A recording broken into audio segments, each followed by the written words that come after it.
ವೀಕ್ಷಕರೇ, ಡಾಕ್ಟರ್ ಆಗುವ ನಿಮ್ಮ ಕನಸು ಪಿಜಿ ಮೆಡಿಕಾ ಓವರ್ಸೀಸ್ ನಲ್ಲಿ ನನಸು ವಿಶೇಷ ಕಾರ್ಯಕ್ರಮಕ್ಕೆ ಎಲ್ರಿಗೂ ಆತ್ಮೀಯವಾದ ಸ್ವಾಗತ. ನಾನು ವಿನೋದಿತಾ. ವಿದೇಶದಲ್ಲಿ ನಮ್ಮ ಮಕ್ಕಳನ್ನ MBBS ಅಧ್ಯಯನ ಮಾಡಿಸಬೇಕು ಅನ್ನೋದು ಎಷ್ಟೋ ಪೇರೆಂಟ್ಸ್ ಕನಸಾಗಿರುತ್ತೆ. ಆದ್ರೆ ನಮ್ಮ ಮಕ್ಕಳನ್ನ ನಮ್ಮ ಮನೆಯಲ್ಲಿ ಸಾಕಿ ವಿದೇಶದಲ್ಲಿ ಕಳಿಸೋದಂದ್ರೆ ಅದು ದೊಡ್ಡ ಮಾತಾಗಿ ಅವ್ರಿಗೆ ಪರಿಗಣಿಸುತ್ತೆ. ಯಾಕಂದ್ರೆ ಊಟ ಯಾವ ರೀತಿಯಾಗಿರುತ್ತೋ, ವ್ಯವಸ್ಥೆ ಯಾವ ರೀತಿಯಾಗಿರುತ್ತೋ, ಹಾಗೆ ನೀಟಲ್ಲಿ ಎಷ್ಟು ಮಾರ್ಕ್ಸ್ ಅನ್ನ ತೆಗೆದುಕೊಂಡಿದ್ರೆ ನಾವು ಅಲ್ಲಿ ಅಡ್ಮಿಷನ್ ಮಾಡಿಸಬಹುದು, ಕಡಿಮೆ ಅಂಕ ತಗೊಂಡಿದ್ರೆ ನಾವು ವಿದೇಶದಲ್ಲಿ MBBS ಅಧ್ಯಯನ ಮಾಡಬಹುದಾ, ಇಂತಹ ಹಲವಾರು ಪ್ರಶ್ನೆಗಳನ್ನು ನಿಮ್ಮನ್ನ ಕಾಡ್ತಾ ಇರುತ್ತೆ. ಈ ಎಲ್ಲಾ ಪ್ರಶ್ನೆಗಳಿಗೆ ಉತ್ತರ ನೀಡಲಿಕ್ಕೆ ಇವತ್ತು ನಮ್ಮೊಟ್ಟಿಗೆ ಇದ್ದಾರೆ ವಿನುತಾ ಕಟ್ಟಿ, ಪಿಜಿ ಮೆಡಿಕಾ ಓವರ್ಸೀಸ್ CEO. ಬನ್ನಿ ಅವರನ್ನ ಕಾರ್ಯಕ್ರಮಕ್ಕೆ ಸ್ವಾಗತ ಮಾಡ್ಕೊಳ್ಳೋಣ. ಮೇಡಮ್, ಕಾರ್ಯಕ್ರಮಕ್ಕೆ ಸ್ವಾಗತ. Thank you. ಮೊದಲನೇದಾಗಿ ನಾನ್ ನಿಮ್ಗೆ ಹೇಳ್ಬೇಕಾಗಿರೋದು ಕಂಗ್ರಾಚುಲೇಷನ್ಸ್. ಯಾಕಂದ್ರೆ ಪಿಜಿ ಮೆಡಿಕಾ ಓವರ್ಸೀಸ್ ಅನ್ನೋದು ಎಷ್ಟೋ ಜನ ವಿದ್ಯಾರ್ಥಿಗಳಿಗೆ MBBS ಕನಸನ್ನ ನನಸಾಗಿ ಮಾಡ್ತಾ ಇದೆ. ವಿದೇಶದಲ್ಲಿ ಹೋಗಿ MBBS ಮಾಡಬೇಕು ಅಂತ ಅನ್ಕೊಂಡಿರ್ತಾರೆ, ಅಥವಾ ಭಾರತದಲ್ಲೇ MBBS ಮಾಡಬೇಕು ಅಂದ್ರೆ ನೀಟ್ ಎಕ್ಸಾಮ್ ಅಲ್ಲಿ ಎಷ್ಟು ಮಾರ್ಕ್ಸ್ ತಗೊಳ್ಬೇಕು, ತಗೊಂಡ್ ಮೇಲೆ ಕೂಡ ಕಡಿಮೆ ಅಂಕ ಬಂದಿದ್ರೆ ಯಾವ ರೀತಿ ಮಾಡಬಹುದು, first round second round counselling ಅಲ್ಲಿ ಏನೆಲ್ಲ ನಡೀತಾ ಇದೆ, ಈ ಎಲ್ಲದಕ್ಕೂ ಒಳ್ಳೆಯ ಕೌನ್ಸಿಲಿಂಗ್ ಕೊಡ್ತಾ ಇರೋ ಸಂಸ್ಥೆ ಅಂತ ಇದ್ರೆ ಅದು ಪಿಜಿ ಮೆಡಿಕಾ ಓವರ್ಸೀಸ್. ಈ ಸಂಸ್ಥೆ ಇಷ್ಟು ದೊಡ್ಡದಾಗಿ ಬೆಳೆದಿದೆ, ಯಾವ ರೀತಿಯಾಗಿ ಸಾಧ್ಯ ಆಯಿತು, ಎಷ್ಟು ವರ್ಷಗಳಿಂದ ಕಾರ್ಯನಿರ್ವಹಿಸ್ತಾ ಇದೆ? ಈ ಸಂಸ್ಥೆ ಇಷ್ಟು ದೊಡ್ಡದಾಗಿ ಬೆಳೆಯೋದಕ್ಕೆ ಸಾಧ್ಯತೆ ಆಗಿರೋದು ಬಿಕಾಸ್ ಆಫ್ ಆ ಸ್ಟೂಡೆಂಟ್ಸ್ ಅಂಡ್ ಪೇರೆಂಟ್ಸ್. ಬಿಕಾಸ್ ಪ್ರತಿ ವರ್ಷ ನಾವು ಕೊಡೋ ಗೈಡೆನ್ಸ್ ಇಂದ ಆಗ್ಲಿ, ಅವ್ರಿಗೆ ಸಿಗೋ ಫೆಸಿಲಿಟೀಸ್ ನಮ್ಮ ಮೇಲೆ ಒಂದು ಟ್ರಸ್ಟ್ ಇಟ್ಕೊಂಡು ಪ್ರತಿ ವರ್ಷ ಸ್ಟೂಡೆಂಟ್ಸು ಪೇರೆಂಟ್ಸು ನಮ್ಮನ್ನ ಅಪ್ರೋಚ್ ಮಾಡ್ತಾರೆ.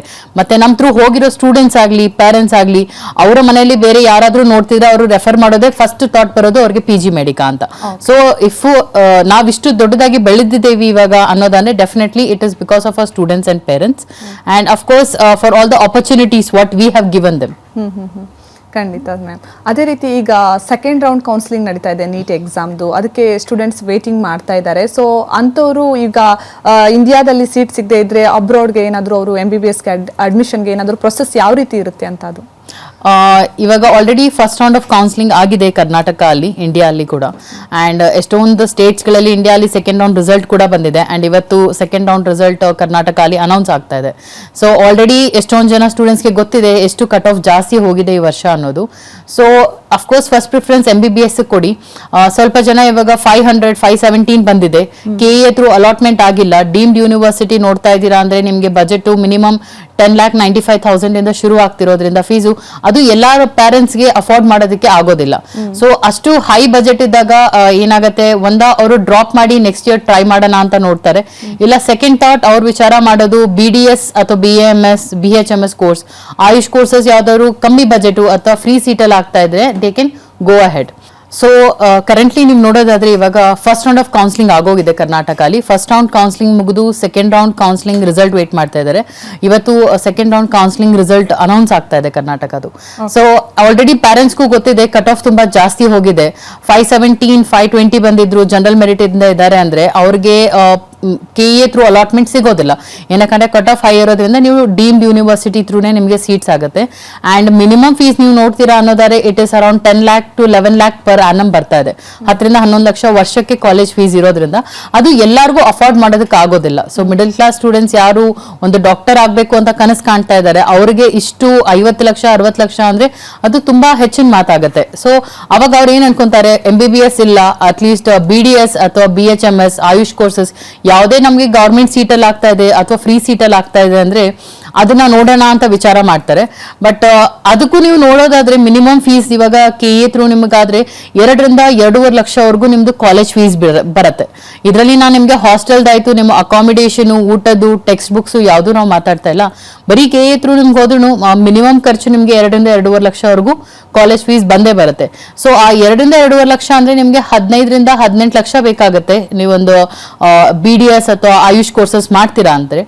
ಅದೇ ಬಜೆಟ್ ಅಲ್ಲಿ ಅಥವಾ ಅದೇ ಟ್ಯೂಷನ್ ಫೀಸ್ ಅಲ್ಲಿ ನಿಮಗೆ ಹೊರದೇಶದಲ್ಲಿ MBBS ಡಾಕ್ಟರ್ ಆಗೋ ಆಪರ್ಚುನಿಟೀಸ್ ಇದೆ. ಏನಕ್ಕಂದ್ರೆ at the end of the day ಒಂದು MBBS ಡಾಕ್ಟರ್ಗೆ ಸಿಗೋ ಆಪರ್ಚುನಿಟೀಸ್ ಅಥವಾ recognition when compared to BDS and other courses it is very high.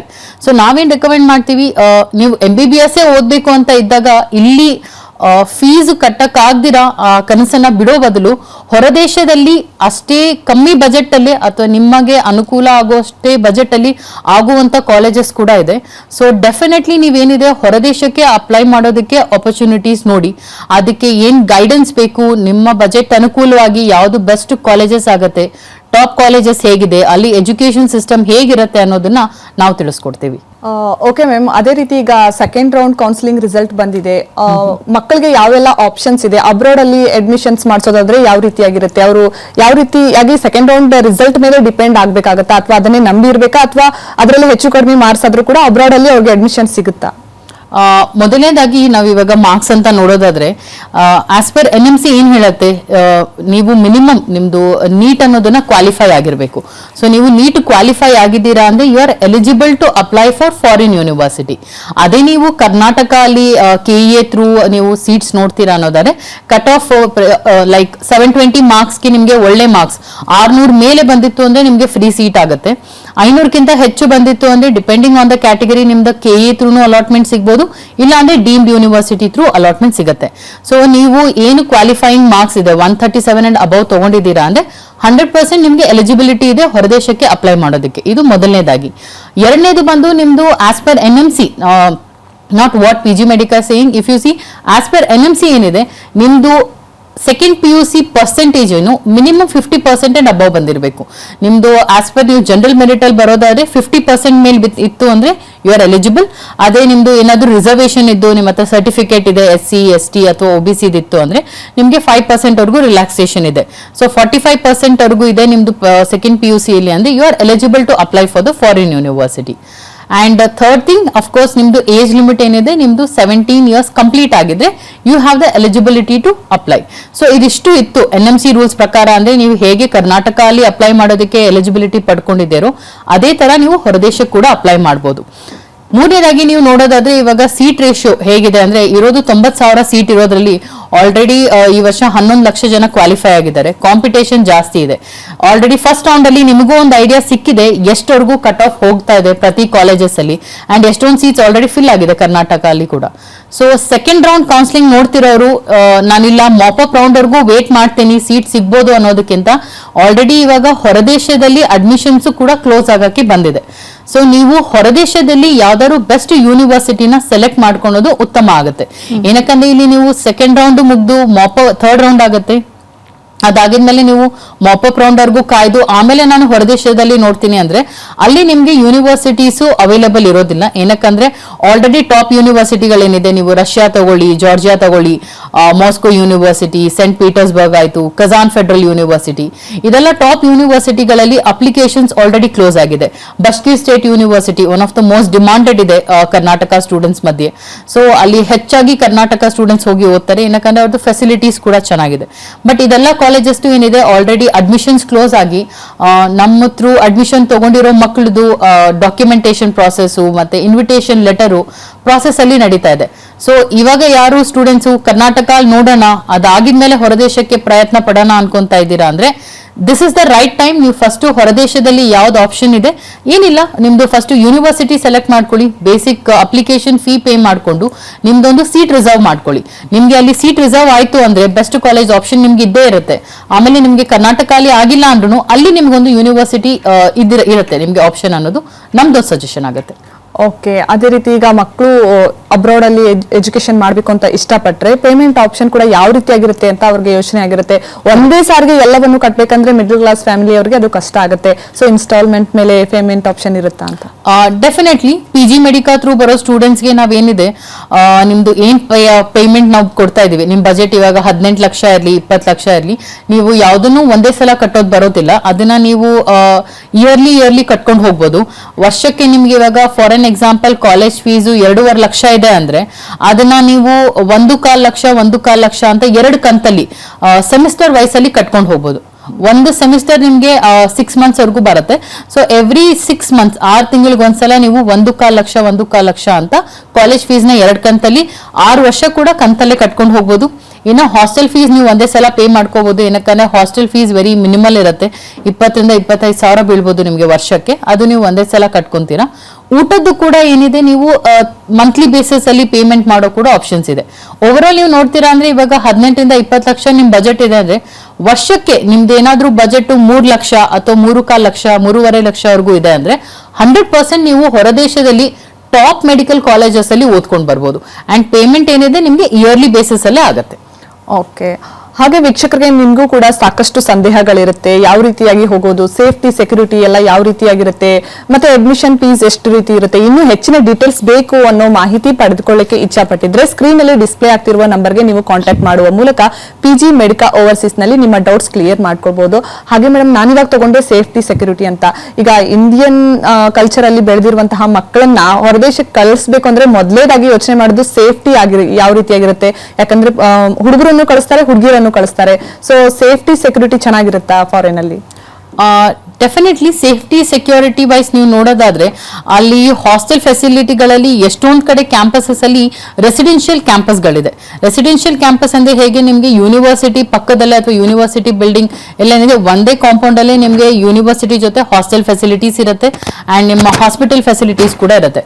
And ಪ್ರತಿ ಹಾಸ್ಟೆಲ್ಗೂ ನೀವು ಹೋಗೋಕ್ಕಿಂತ ಮುಂಚೆ ನೋಡಿದರೆ ಹೆಣ್ಮಕ್ಳಿಗೆ ಗಂಡ್ ಮಕ್ಕಳಿಗೆ ಹಾಸ್ಟೆಲ್ ಫೆಸಿಲಿಟೀಸ್ ಸಪರೇಟ್ ಇರುತ್ತೆ ಅಂಡ್ ಅವ್ರಿಗೆ ಒಂದು ID ಕಾರ್ಡ್ ಮಾಡಿಸ್ಕೊಟ್ಟಿರ್ತಾರೆ. ನೀವು ID ಕಾರ್ಡ್ ನ ಸ್ವೈಪ್ ಮಾಡಿದ್ಮೇಲೆ ನಿಮ್ಮ ಹಾಸ್ಟೆಲ್ಗೆ ಎಂಟರ್ ಆಗಕ್ಕಾಗೋದು. ಸೊ ನಿಮ್ಮ ಹಾಸ್ಟೆಲ್ಗೆ ಹೊರಗಡೆಯವ್ರು ಯಾರು ಬರಕ್ಕಾಗಲ್ಲ, ಹೊರಗಡೆಯಿಂದ ನೀವು ಯಾರನ್ನೂ ಬೇರೆಯವ್ರನ್ನ ಕರ್ಕೊಂಡ್ ಬರೋದಕ್ಕಾಗಲ್ಲ. ಸೊ ಅಲ್ಲಿ ಸೆಕ್ಯೂರಿಟಿ ಗಾರ್ಡ್ ಆಯ್ತು ಮತ್ತೆ ವಾರ್ಡನ್ ಇದ್ದೇ ಇರೋದ್ರಿಂದ ನಿಮ್ಮ ಹಾಸ್ಟೆಲ್ ಕಾರ್ಡ್ ನ ಸ್ವೈಪ್ ಮಾಡೇ ನೀವು ಹೋಗ್ಬೇಕಾಗತ್ತೆ. ಎರಡನೇದಾಗಿ ಅಲ್ಲಿ 11 o'clock ರಾತ್ರಿ ಏನಿದೆ that is the curfew time. ಅಷ್ಟರೊಳಗೆ ಎಲ್ಲಾ ಸ್ಟೂಡೆಂಟ್ಸು ಯೂನಿವರ್ಸಿಟಿ ಹಾಸ್ಟೆಲ್ ಅಲ್ಲಿ ಇರಬೇಕು. ಇಲ್ಲ ಅಂತ ಅಂದ್ರೆ ಅಫ್ಕೋರ್ಸ್ ವಾರ್ಡನ್ಗೂ ಗೊತ್ತಿರತ್ತೆ. ಅಟ್ ದ ಸೇಮ್ ಟೈಮ್ ಏನಾದ್ರೂ ಅದು ಮತ್ತೆ ರಿಪೀಟ್ ಆಗ್ತಾ ಇದೆ ಅಂದ್ರೆ ನಾವು ಅಫಿಷಿಯಲ್ ರೆಪ್ರೆಸೆಂಟೇಟಿವ್ಸ್ ಇರೋದ್ರಿಂದ ನಾವೇ ಓನ್ ಹಾಸ್ಟೆಲ್ ಫೆಸಿಲಿಟೀಸ್ ಪ್ರೊವೈಡ್ ಮಾಡ್ತೀವಿ ಸ್ಟೂಡೆಂಟ್ಸ್ಗೆ. ಸೊ ನಮ್ಗೆ ಇಮಿಡಿಯೇಟ್ ಆಗಿ ಅಪ್ಡೇಟ್ ಬಂದ್ಬಿಡುತ್ತೆ, ಮ್ಯಾಮ್ ನಿಮ್ ಸ್ಟೂಡೆಂಟ್ ಇದ್ದಾರಾ ಇಲ್ವಾ ಏನು ಅನ್ನೋದು. ಸೊ ನಮ್ದು ಏನು ಜವಾಬ್ದಾರಿ ಅಂದ್ರೆ ಬರೀ ಅಡ್ಮಿಷನ್ ಮಾಡಿ ಕಳಿಸ್ಕೊಡೋದಲ್ಲ, 6 ವರ್ಷ ಅವ್ರದ್ದು ಜವಾಬ್ದಾರಿ ತಗೊಂಡು ಕಳಿಸ್ಕೊಡ್ತೇವಿ. ಸೊ ಹಾಸ್ಟೆಲ್ ಅಲ್ಲಿ ಅವ್ರ ಪ್ರೆಸೆನ್ಸ್ ಆಯ್ತು, ಅವ್ರದ್ದು ಎಕ್ಸಾಮಿನೇಷನ್ ಟೆಸ್ಟ್ ಗಳಲ್ಲಿ ಅವ್ರ ರಿಸಲ್ಟ್ಸ್ ಹೇಗ್ ಬರ್ತಾ ಇದೆ ಇದೆಲ್ಲ ನಾವು ಚೆಕ್ ಮಾಡ್ತಾ ಇರ್ತೀವಿ ಅಂಡ್ ಕಾನ್ಸ್ಟೆಂಟ್ಲಿ ಪೇರೆಂಟ್ಸ್ ಜೊತೆ ಕಮ್ಯುನಿಕೇಟ್ ಮಾಡ್ತೀವಿ. ಹೇಗಿದೆ ಅವ್ರ ಪರ್ಫಾರ್ಮೆನ್ಸ್ ಅನ್ನೋದನ್ನ ಕೂಡ ನಾವು ಅವರ ಪೇರೆಂಟ್ಸ್ ಕೂಡ ತಿಳಿಸ್ಕೊಡ್ತೇವೆ. ಓಕೆ ಮ್ಯಾಮ್, ಕಾರ್ಯಕ್ರಮ ಮುಂದುವರಿಯುತ್ತೆ. ಒಂದು ಸ್ಮಾಲ್ ಬ್ರೇಕ್ ತಗೊಂಡು ವಾಪಸ್ ಬರೋಣ.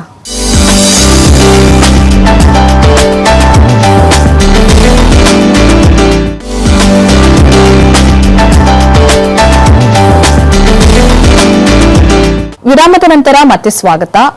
ಮ್ಯಾಮ್, ಈಗ PG ಮೆಡಿಕಾ ಓವರ್ಸೀಸ್ ಥ್ರೂ ಏನು ಹೋಗ್ತಿರ್ತಾರೆ MBBS ಮಾಡೋಕೆ ಅಬ್ರಾಡ್ಗೆ ಸ್ಟೂಡೆಂಟ್ಸ್, ಅವ್ರಿಗೆ ಏನೆಲ್ಲ ಬೆನಿಫಿಟ್ಸ್ ಸಿಗುತ್ತೆ, ಹಾಗೆ ಏನ್ ಅಡ್ವಾಂಟೇಜಸ್ ಇರುತ್ತೆ ಅಂತ? ಅಡ್ವಾಂಟೇಜಸ್ ಅಂದ್ರೆ ಮೊದಲನೇದಾಗಿ we are not just consultancy, we are the official representatives of Karnataka. So ನಮ್ ಥ್ರೂ ಹೋಗೋ ಮಕ್ಕಳಿಗೆ ಏನಿದೆ ಅಲ್ಲಿ ಎಂಡ್ ಟು ಎಂಡ್ ಸರ್ವಿಸ್ ಇರುತ್ತೆ. 6 ವರ್ಷದ್ದು ಕೂಡ ನಾವು ಮಕ್ಕಳ ಜೊತೆ ಟಚ್ ಅಲ್ಲಿ ಇರ್ತೇವೆ. ಅಂಡ್ ಮೋಸ್ಟ್ ಇಂಪಾರ್ಟೆಂಟ್ಲಿ ಇವಾಗ ಏನಿದೆ ಹೊರದೇಶಕ್ಕೆ ಹೋಗೋ ಮಕ್ಕಳಿಗೆ ಆಸ್ ಪರ್ NMC ರೂಲ್ಸ್ ಏನಿದೆ, ಹೊರದೇಶದಿಂದ ಓದಿ ಬಂದ ಮೇಲೆ ಇಲ್ಲಿ ನೀವು ಎಕ್ಸಾಮ್ ಬರಿಬೇಕು. ದಟ್ ಇಸ್ ನೆಕ್ಸ್ಟ್ ಎಕ್ಸಾಮ್ ಅಂತ ಇದೆ, ನ್ಯಾಷನಲ್ ಎಕ್ಸಿಟ್ ಟೆಸ್ಟ್. ಈ ಎಕ್ಸಾಮ್ ಬರೆದ ಮೇಲೆ ನಿಮಗೆ ಇಲ್ಲಿ ಲೈಸೆನ್ಸ್ ಸಿಗೋದು as a licence doctor practice ಮಾಡೋದಕ್ಕೆ. ಸೊ ನಿಮಗೆ ಈ ಲೈಸೆನ್ಸ್ ಪಡ್ಕೊಳೋದಕ್ಕೆ ಏನ್ ಕೋಚಿಂಗ್ ಇದೆ, ಎಕ್ಸಿಟ್ ಎಕ್ಸಾಮ್ ಕೋಚಿಂಗ್ ಅನ್ನೋದೇನಿದೆ ಅದನ್ನ ನಾವು ಪ್ರೊವೈಡ್ ಮಾಡ್ತೀವಿ ಸ್ಟೂಡೆಂಟ್ಸ್ಗೆ. ಸೊ ನಮ್ದು ಒಂದು ಓನ್ ಸೆಟಪ್ ಇದೆ ಎಕ್ಸಿಟ್ ಎಕ್ಸಾಮ್ ಕೋಚಿಂಗ್ಗೋಸ್ಕರ. ಸೊ ನಮ್ ಥ್ರೂ ಹೋಗೋ ಸ್ಟೂಡೆಂಟ್ಸ್ಗೆಲ್ಲ ನಾವದು 1-on-1 ಅಥವಾ ಏನಂತಾರೆ ಆಫ್ಲೈನ್ ಅಲ್ಲಿ ನಾವು ಆ ಕೋಚಿಂಗ್ ಪ್ರೊವೈಡ್ ಮಾಡ್ತೀವಿ. ಅಟ್ ದ ಸೇಮ್ ಟೈಮ್ ಪ್ರತಿ ವರ್ಷ ಮಕ್ಕಳು 10 ತಿಂಗಳು ಕ್ಲಾಸಸ್ ಇರುತ್ತೆ, 2 ತಿಂಗಳು ರಜಕ್ಕೆ ವಾಪಸ್ ಬಂದಾಗ ಕೂಡ ಅವರು ಇಂಡಿಯಾ ಅಲ್ಲಿ ಕೂಡ ಈ ಕೋಚಿಂಗ್ ನಮ್ ಥ್ರೂ ಪಡ್ಕೋಬಹುದು. ಸೊ ಯಾರು ಸ್ಟೂಡೆಂಟ್ಸ್ ನಮ್ ಥ್ರೂ ಹೋಗ್ತಾ ಇದ್ದಾರೆ ಅವ್ರಿಗಂತೂ ಈ ಅಡ್ವಾಂಟೇಜ್ 100% ಇದ್ದೇ ಇದೆ. ಅಟ್ ದ ಸೇಮ್ ಟೈಮ್ ಏನಾದ್ರೂ ಸ್ಟೂಡೆಂಟ್ಸ್ ಬೇರೆಯವ್ರ ಕನ್ಸಲ್ಟೆನ್ಸಿ ಥ್ರೂ ಅಡ್ಮಿಷನ್ ತಗೊಂಡಿದ್ರು ಅವ್ರು ನಮ್ಮನ್ನ ರೀಚ್ ಔಟ್ ಆಗ್ಬೋದು. ಸೊ ದಟ್ ಅವ್ರು ಈ ಕೋಚಿಂಗ್ ಅನ್ನೋದೇನಿದೆ, because we have the expert people, ಅವ್ರ ಎಕ್ಸ್ಪರ್ಟ್ ಟೀಚರ್ಸ್ ನ ನಾವು ಪ್ರೊವೈಡ್ ಮಾಡ್ತಾ ಇದೀವಿ ಈ ಕೋಚಿಂಗ್ ಪ್ರೊವೈಡ್ ಮಾಡೋದಕ್ಕೆ ಸ್ಟೂಡೆಂಟ್ಸ್ಗೆ. ಸೊ ನೀವು ನಮ್ಗೆ ರೀಚ್ ಔಟ್ ಆಗ್ಬೋದು, ನೀವು ಬೇರೆಯವ್ರ ಥ್ರೂ ಅಡ್ಮಿಷನ್ ತಗೊಂಡಿದ್ರು ನಿಮ್ಗೆ ಎಕ್ಸಿಟ್ ಎಕ್ಸಾಮ್ ಕೋಚಿಂಗ್ ಆಯ್ತು. At the same time USM ಅಲ್ಲಿ ಪ್ಲಾಬ್ಗೆ ಏನ್ ಸಪೋರ್ಟ್ ಬೇಕು ಅದನ್ನು PG ಮೆಡಿಕಾ ಥ್ರೂ ಇಂದ ಪಡ್ಕೋಬಹುದು. ಓಕೆ, ಅದೇ ರೀತಿ ಈಗ ಮಕ್ಕಳು ನಾಳೆ ನಿಮ್ಮನ್ನ ಮೀಟ್ ಆಗ್ಬೇಕು ಅಥವಾ ಏನೋ ಒಂದು ನಿಮ್ಮ ಆಫೀಸ್ಗೆ ಬರಬೇಕು ಅಂತಂತಂದ್ರೆ ಅವರು ಬೆಂಗಳೂರಲ್ಲಿ ನಿಮ್ದು ಆಫೀಸ್ ಎಸ್, ನಮ್ಮ ಆಫೀಸು ಬೆಂಗಳೂರು ಇಂದ್ರಾನಗರ್ ಅಲ್ಲಿ ಟುವರ್ಡ್ಸ್ ದೊಂಬಲೂರು ಬರುತ್ತೆ. PG ಮೆಡಿಕಾ ಓವರ್ಸೀಸ್ ಅಂತ ಗೂಗಲ್ ಅಲ್ಲಿ ಹಾಕಿದ್ರು ಸಿಗುತ್ತೆ. ಅಟ್ ದ ಸೇಮ್ ಟೈಮ್ ನಿಮ್ ಕೆಳಗೆ ಮೆನ್ಷನ್ ಆಗಿರೋ ಡಾಕ್ಯುಮೆಂಟ್ಸ್ ಏನಾದ್ರು ತಗೊಂಡ್ ಬರೋದಿರುತ್ತಾ ಮಕ್ಕಳು ಬರ್ಬೇಕಾದ್ರೆ? ಏನಾದ್ರು documents definitely they have to carry. First ಏನಂದ್ರೆ ಕೆಳ ಕೊಟ್ಟಿರೋ ನಂಬರ್ಗೆ ಡೈರೆಕ್ಟ್ ಆಗಿ ನೀವು ಕಾಲ್ ಮಾಡಿ ನಿಮ್ದು ಕೌನ್ಸಿಲಿಂಗ್ ಸ್ಕೆಡ್ಯೂಲ್ ಮಾಡ್ಕೋಬಹುದು. ನಾನು ಕೂಡ ಅವೈಲೇಬಲ್ ಇರ್ತೇನೆ ಕೌನ್ಸಿಲಿಂಗ್ಗೆ. ನೀವು ಬರೋಕ್ಕಿಂತ ಮುಂಚೆ ಕೌನ್ಸಿಲಿಂಗ್ ಬುಕ್ ಮಾಡ್ಕೊಂಡು ಬಂದ್ರೆ ಫೇಸ್ ಟು ಫೇಸ್ ಕೌನ್ಸಿಲಿಂಗ್ ಮಾಡಿ ನಿಮ್ಗೆ ಎಲ್ಲ ನಿಮ್ ಡೌಟ್ಸ್ ಏನಿದೆ ಅದನ್ನ ಕ್ಲಾರಿಫೈ ಮಾಡಿ ನಿಮ್ಗೊಂದು ಬೆಸ್ಟ್ ರೋಡ್ ಮ್ಯಾಪ್ ಪ್ರೊವೈಡ್ ಮಾಡ್ತೀವಿ ನಾವು. ಸೊ ಡೈರೆಕ್ಟ್ ಆಗಿ ನೀವು ವಿಸಿಟ್ ಮಾಡ್ತೀರಾ ಅಂದ್ರೆ ನಮ್ಮ ಆಫೀಸ್ ಇಂದ್ರಾನಗರ್ ಇದೆ. 10 o'clock to 7 o'clock ನಮ್ಮ ವರ್ಕಿಂಗ್ ಅವರ್ಸ್ ಇರುತ್ತೆ. Any time you can come down to office and take a counselling. And ಅವರು ಬರಬೇಕಾದ್ರೆ ಅವ್ರದ್ದು 12th ಮಾರ್ಕ್ಸ್ ಕಾರ್ಡ್ ಏನಿದೆ, ಅವ್ರದ್ದು ಏನ್ ಪರ್ಸೆಂಟೇಜ್ ಬಂದಿದೆ ಪ್ಲಸ್ ನೀಟ್ ಸ್ಕೋರ್ ಕಾರ್ಡ್ ನ ತಗೊಂಡ್ ಬರಬೇಕು.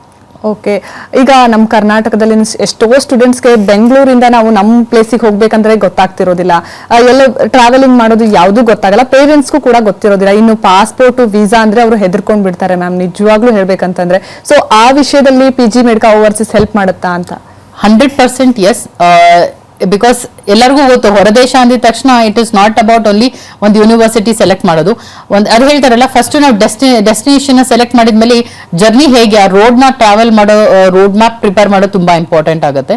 ಸೊ ನೀವು ಇಲ್ಲಿಂದ ಹೋಗ್ಬೇಕಂದ್ರೆ ನಿಮ್ದು ಏನ್ ಡಾಕ್ಯುಮೆಂಟೇಶನ್ ಇರುತ್ತೆ, ಒಂದು ಅಡ್ಮಿಷನ್ ಲೆಟರ್ ಮಾಡೋದಾಯ್ತು, ನಿಮ್ದು university registration, foreign ministry recognition ಆಯ್ತು, ಅಂಡ್ ಎಕ್ಸ್ಟರ್ನಲ್ ಅಫೇರ್ ಲೆಟರ್ ಇದೆ, ನಿಮ್ದು ಇಲ್ಲಿ MCI ರಿಜಿಸ್ಟ್ರೇಷನ್, ಅಪೋಸ್ಟಲ್ ಮಾಡಿಸೋದು, ನೋಟರೈಸೇಷನ್, ನಿಮ್ದು ಡಾಕ್ಯುಮೆಂಟ್ ಟ್ರಾನ್ಸ್ಲೇಷನ್ ಬರುತ್ತೆ. ಏನಕ್ಕಂದ್ರೆ ಇವಾಗ ರಷ್ಯಾಗೆ ಅಪ್ಲೈ ಮಾಡ್ತಾ ಇದ್ದೀರಾ ಅಥವಾ ಜಾರ್ಜಿಯಾಗೆ ಅಪ್ಲೈ ಮಾಡ್ತಾ ಇದ್ದಾರೆ ಸ್ಟೂಡೆಂಟ್ಸ್ ಅಂದ್ರೆ, ಅಲ್ಲಿ ನಿಮ್ದು ಡಾಕ್ಯುಮೆಂಟ್ಸ್ ಏನಿದೆ ಅವರ ರಷ್ಯನ್ ಲ್ಯಾಂಗ್ವೇಜ್ ಅಲ್ಲಿ ಟ್ರಾನ್ಸ್ಲೇಟ್ ಆಗಿ ಅಲ್ಲಿ ಅಪ್ಲೋಡ್ ಆಗಿದ್ಮೇಲೆ ನಿಮ್ಗೆ VFS ಇಂದ ಏನಂತಾರೆ ಇಂಟರ್ವ್ಯೂಗೆ ಸಿಗುತ್ತೆ for the passport, for your visa.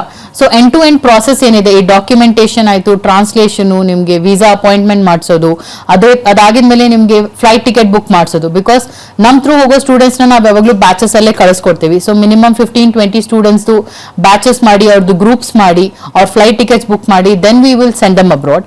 And ಅಲ್ಲಿ ಹೋಗಿದ್ಮೇಲೂ ಕೂಡ ಅವ್ರಿಗೆ ಏರ್ಪೋರ್ಟ್ ಪಿಕಪ್ ಅರೇಂಜ್ ಆಗಿರುತ್ತೆ, ನಮ್ ಲೋಕಲ್ ಸ್ಟಾಫ್ ಇರ್ತಾರೆ ಅಲ್ಲಿ.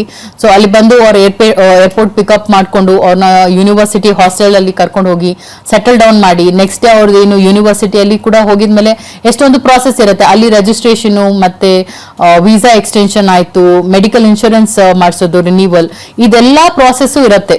ಎಂಡ್ ಟು ಎಂಡ್ ಏನಿರುತ್ತೆ that is taken care by us. ಏನಕ್ಕಂದ್ರೆ ಮಕ್ಕಳು ಹೊರದೇಶಕ್ಕೆ ಹೋದಾಗ ಫಸ್ಟ್ ಆಫ್ ಆಲ್ ಏನು ಗೊತ್ತಿರೋಲ್ಲ, ಅಂಡ್ ಮೋಸ್ಟ್ ಇಂಪಾರ್ಟೆಂಟ್ಲಿ ಲ್ಯಾಂಗ್ವೇಜ್, ಅಲ್ಲಿ ಲೋಕಲ್ ಲ್ಯಾಂಗ್ವೇಜ್ ಇನ್ನ ಇವ್ರಿಗೆ ಗೊತ್ತಿರೋದಿಲ್ಲ. They want guardian, as a local guardian ಏನಿದೇವಿ ನಾವು ಪ್ರೆಸೆಂಟ್ ಇರ್ತೀವಿ, and end to end process ಏನಿದೆ ಆ team will take care for dum.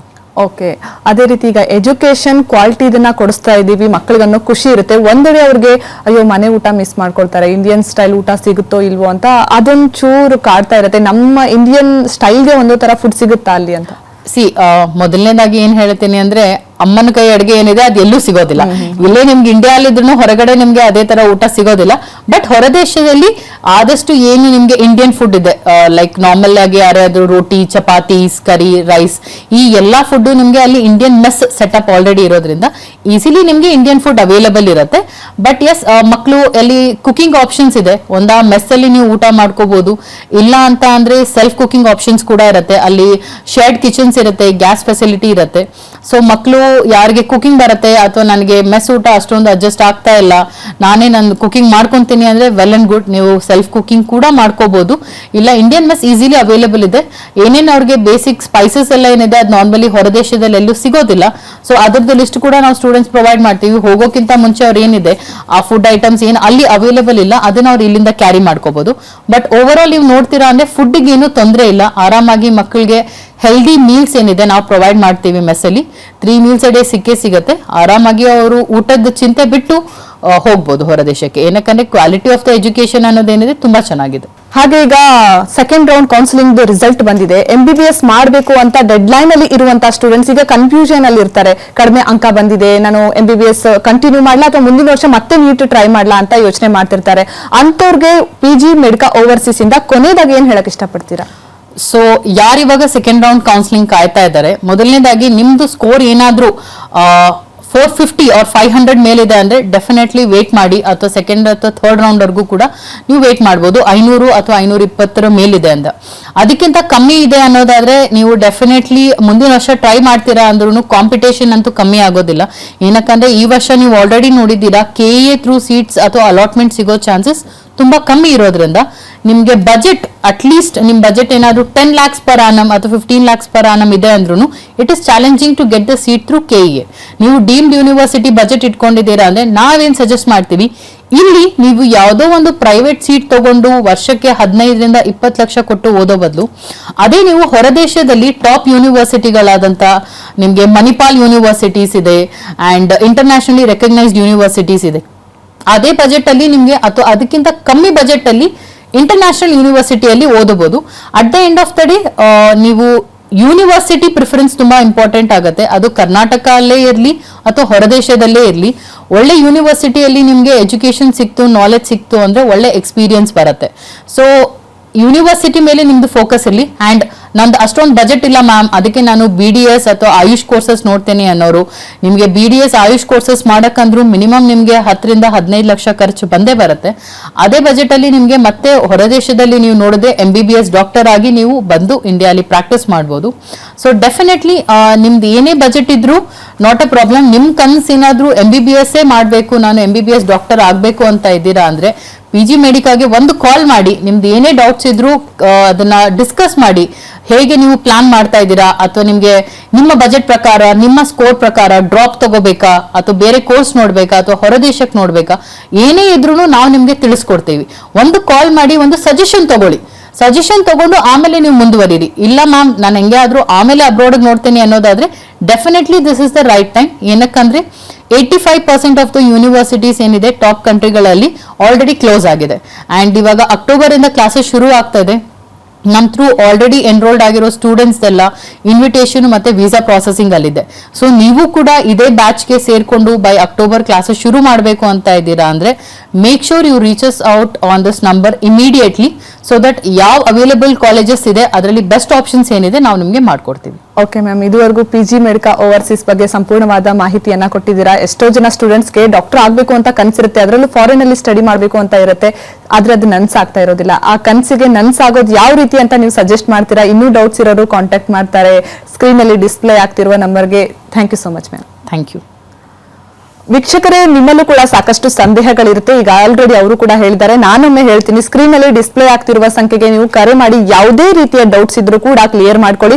Late ಮಾಡಿದ್ರೆ ನಿಮ್ಮ 1 ವರ್ಷ ಹಾಳಾಗೋ ಚಾನ್ಸಸ್ ಇರುತ್ತೆ. ಸೊ 1 ವರ್ಷದ ಅವಧಿಯಲ್ಲಿ ನೀವು 1 ಇಯರ್ MBBS ಕಂಪ್ಲೀಟ್ ಆಗೋ ಚಾನ್ಸಸ್ ಇರುತ್ತೆ. ಸೊ ತಡ ಮಾಡದೆ ಕಾಲ್ ಮಾಡಿ. ಇದಾಗಿತ್ತು ಈ ದಿನದ ವಿಶೇಷ. ನೋಡ್ತಾ ಇರಿ R ಕನ್ನಡ.